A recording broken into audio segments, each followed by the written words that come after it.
Hi friends, thanks for returning to our channel. There's Sparty. I'm gonna do something a little different here. I've got a piece of paper, a brush, and some paints. Hi baby, he wants to pick a card. So what we're gonna do is we're gonna pick a card and get the underlying emotion, the overall kind of hidden energy maybe even. And I'm gonna do scrying with paint. So I've never done this. I just got the idea and wanted to do it. Okay, so we're gonna pick the emotion. My Sparty's here. And hold on, sweetheart. I didn't have this prepared. I just hit the button and he came wandering up. I love you. Yeah, kisses. All right, hold on. We're gonna pick, I know, he's like, I get a treat for this. Yeah, you do. Yeah, you do. Sparty, party. My little artist. Okay. Come over here. Sit. All right, can you see him? Okay. First, we're gonna pick a pile. Pick a pile. This one? Okay, we're gonna pick a pile. Now, hold on.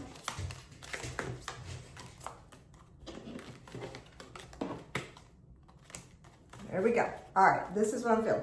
Okay, pick a card. Pick a card. All right, we're gonna pick this card. Panic. Okay, Panic at the Disco. Not really. The only thing I'm seeing right now, which is interesting, is a bunch of flags. But they're like the flags, like a pennant flag. I'm seeing all these colors, red, purple, different flags. And that's very interesting because of Panic. So I'm gonna go ahead and get the paint going and do a little scrying. I'm gonna set the film where you can see it, the camera. Okay, we'll see where this goes. Hold on. Okay, I'm back. I don't know what I'm doing with this. I'm just going with it. We're asking Spirit to reveal what needs to be seen. I've got some colors on my palette, which is a disaster, but it's an old palette. I've been working with this mermaid painting, this new one, and I'm just gonna intuitively dip, and I'm not even looking. It's like automatic writing. So I'm drawing, I'm gonna keep glancing down. I don't know where this is going. Spirit, guide my hand. Guide the emotions that need to come through and the shapes. And we're just gonna see where it goes.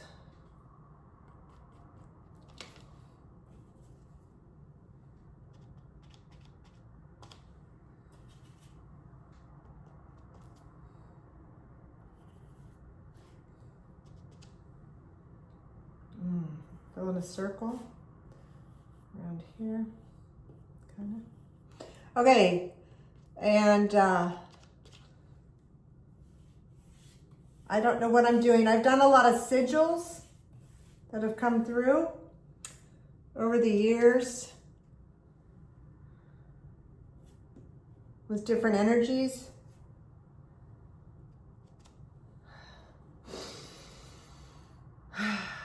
That's it. Okay, one dot right here. Right in the middle. Okay, it looked like a raven for a second there, and then I got a little overzealous with the brush and I kept dabbing. I saw a raven there though. So this might be for somebody that's really, I've been playing with my grandkids. I could have brushed my hair. Into ravens, I know I am. Nothing fancy whatsoever. So what I'm getting with this, this is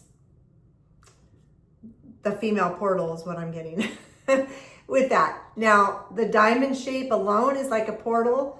So the raven was there flying in, and now I am seeing a man with a backpack with a stick, a walking stick, walking through a portal. It's got a very high frequency. These frequencies are coming out, very grounded with the brown. This is like a mountain, right? So he's reached the top of the mountain And he's ready to go into the next dimension, the next level of his life.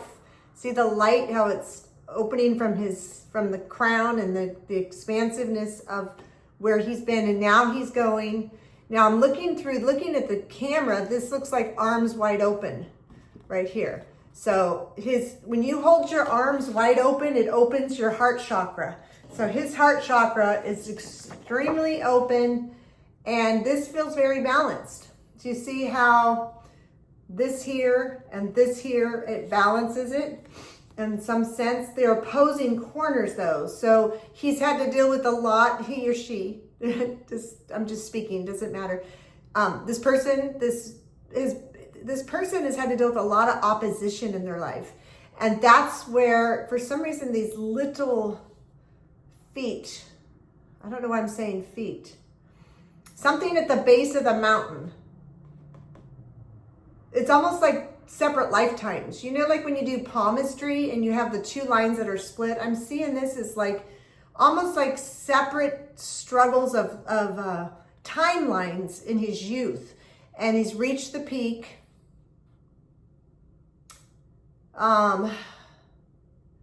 Very balanced because there's 4. These are like waves, like, you know, particle and waves. These are the waves of energy ready to manifest on his journey as he walks with his staff. Even that walking stick is like a staff.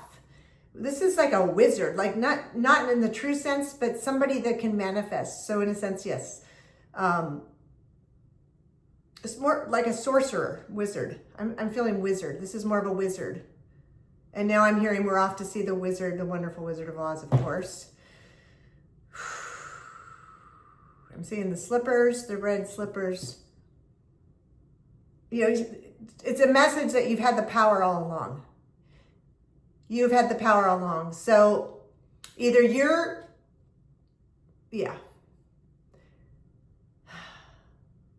feels very like a Stargate too, though. So this has some cosmic energy to it.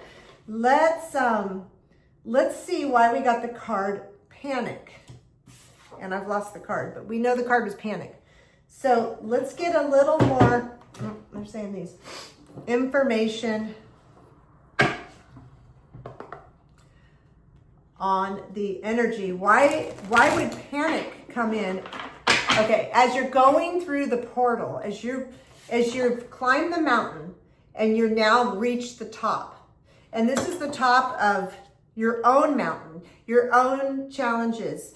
You've reached the top, and I'm seeing you're at the eye of the storm. I'm seeing it now like an eye. Okay, don't panic. You've come this far. You're at mastery level. You've got your staff. You've got your backpack. It's loaded with all your survival skills. And not only that, you've got the tools to thrive. There's no more climbing the mountain. You've reached the top. You have reached the top. Okay. What's the message around the panic? Why would somebody even consider being panicking after all that they've been through? What do we need to know on that? It's an unmarked path. You don't know, you're a little nervous. You're not panicked.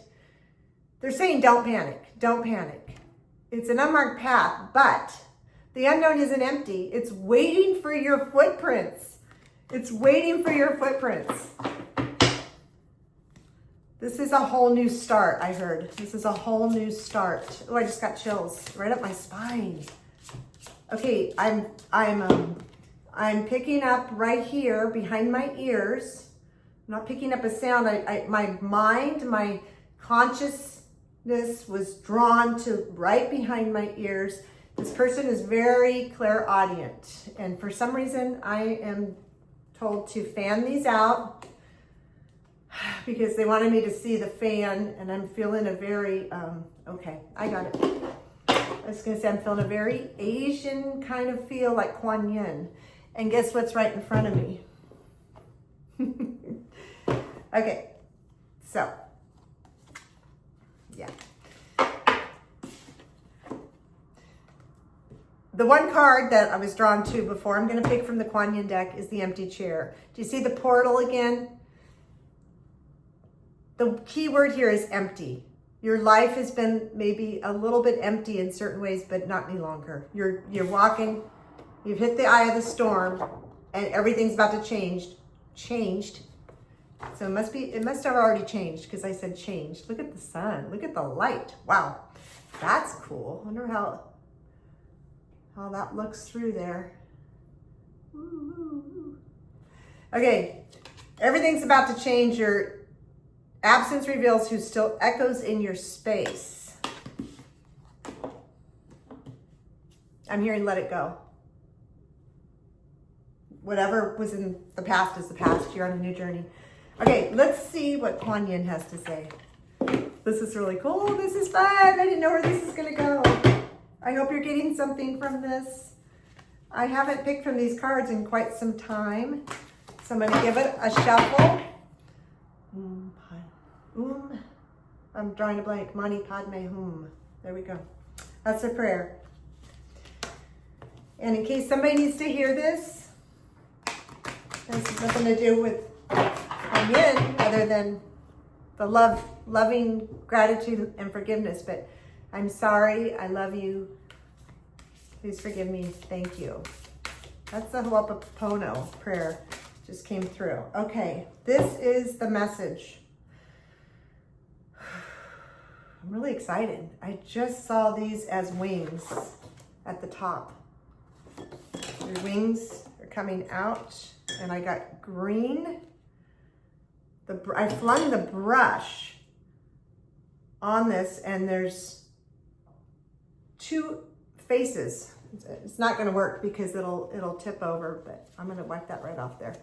You've got two people in your circle, two guides, guardians that are looking out for you right now. Probably more than that, but Maiden Ma Gu. This is a 16, which is a 7, lucky number 7. Or, okay, so she's got her basket. The way you have your backpack, she's got her basket. I'm gonna pull this up and see what the main message. I'm just gonna intuitively pull an excerpt because it's really long, and what they're saying is just read the beginning. There's the italicized part. Okay, well, there's another part that came out. Okay, let's just go for it. The Maiden Magu, goddess of spring. Okay, so this might be really relevant, like as you're on your journey, something in the spring, and these flowers remind me of that. Healing and transformation brings you assistance now. You are asked to honor that light can come from even the darkest beginnings. Beloved one, in fact, sometimes we need to enter into the unknown parts of ourselves to find exactly what we need to grow in peace, creative self-fulfillment, and happiness. The challenge can be to trust that we will arise from this darker place again. That's the portal, the womb. Just as the spring always follows the winter, beloved, so too will any inner work with the shadow precede a beautiful rebirth for you. See you on April 16th. The date, April 16th. This is a 16 too, right? This is a 16. That might be a really significant date for you. April 16th. I'm just gonna leave it right there. That was really fun. I'm gonna show you one more time and turn it each way. Okay, and I'm seeing this is rabbit ears, the bunny rabbit, spring, Easter. I don't know when Easter is, what day, but yeah, there's the basket too, the Easter basket. So something really big surprise is coming for you for Easter. You've made it. You've made it to the top. Congratulations. Thanks so much for watching.